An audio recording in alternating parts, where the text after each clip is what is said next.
Puluhan peserta yang berasal dari perwakilan hotel di Kutsel, Badung, dan anggota Balawista Kutsel mengikuti training penyelamatan yang digelar oleh Balawista sejak beberapa hari ini di Pantai Muaya, Jimbaran.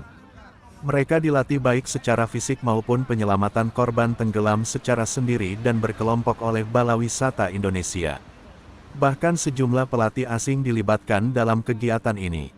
Kepala UPTD Kuta Selatan Wayan Somer pada Kamis tanggal 26 Oktober tahun 2023 menyampaikan terima kasih kepada Ketua Balawista Nasional, Made Suparka beserta instruktur baik nasional maupun asing, yang telah memberikan pelatihan tersebut. Karena melalui kegiatan ini akan membuat anggota mengasah kembali kemampuan yang dimiliki sehingga semakin menambah keterampilan mereka ke depan. Dengan dihadirkannya instruktur asing dalam pelatihan ini tentu akan terjadi transfer ilmu kepada anggotanya. Dengan harapan dengan semakin bertambahnya ilmu yang didapat maka akan menjadikan mereka sebagai instruktur andal dan bisa memberikan pelatihan balawista di Bali. Selain itu keterlibatan masyarakat umum dalam pelatihan ini juga diharapkan akan menambah pengetahuan mereka terkait keselamatan di laut. Pihaknya berterima kasih kepada Made Suparka dari Balawisata Nasional beserta para instruktur yang dihadirkan, sehingga pelatihan di Pantai Muaya ini bisa dilakukan setiap tahun. Sementara itu, Ketua Balawista Nasional, Made Suparka memaparkan, training secara mandiri ini dilakukan sejak beberapa waktu sebelumnya. Pesertanya adalah dari kalangan hotel, beach club serta anggota Balawista Kutsel dan masyarakat umum. Oke, selamat pagi. Yang Made Suparka selaku Ketua Balawista Indonesia.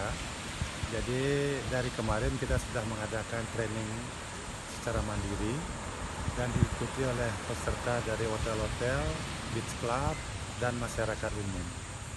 Nah, jadi peserta yang ikut sampai hari ini itu sebanyak 42 orang. Nah, tujuan daripada training ini adalah pertama untuk meningkatkan swadaya manusia bahwa kita di Bali ini memiliki potensi-potensi untuk pertolongan-pertolongan di air. Oleh sebab itu Balawista secara periodik setiap tahun mengadakan training-training terbuka.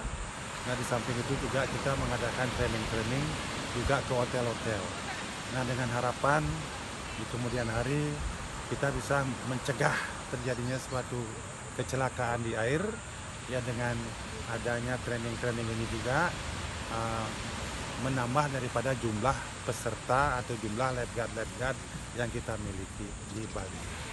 Untuk training-training ini, jadi kita mengajarkan dan mencari, pertama kita mencari lifeguard sesuai dengan standarisasi yang kita miliki. Nah, itu ada standar yang kedua dan sub rescue, dan yang ketiga basic. Nah, yang kita berikan di sini adalah pemahaman mengenai ombak. Jadi setelah itu cara-cara pertolongan, baik sendiri, bersama teman-teman, tanpa alat, dan juga yang paling penting juga adalah pertolongan pertama pada kecelakaan P3K, dan juga pertolongan nafas buatan sebagai pertolongan lanjutan yang kita miliki. Peserta yang ikut kali ini sebanyak 42. Mantan Ketua Balawista Badung itu menambahkan training ini untuk meningkatkan swadaya manusia bahwa Bali memiliki potensi untuk pertolongan-pertolongan di air. Oleh karenanya Balawista secara periodik melakukan training-training secara terbuka. Di samping juga melakukan training-training ke hotel-hotel. Dengan harapan di kemudian hari bisa mencegah kejadian kecelakaan di air. Dengan adanya training-training ini juga akan menambah jumlah lifeguard yang dimiliki.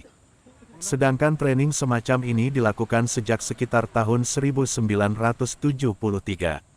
Selanjutnya secara mandiri pihaknya, Sugi Atnyanan melaporkan untuk Denpos Channel.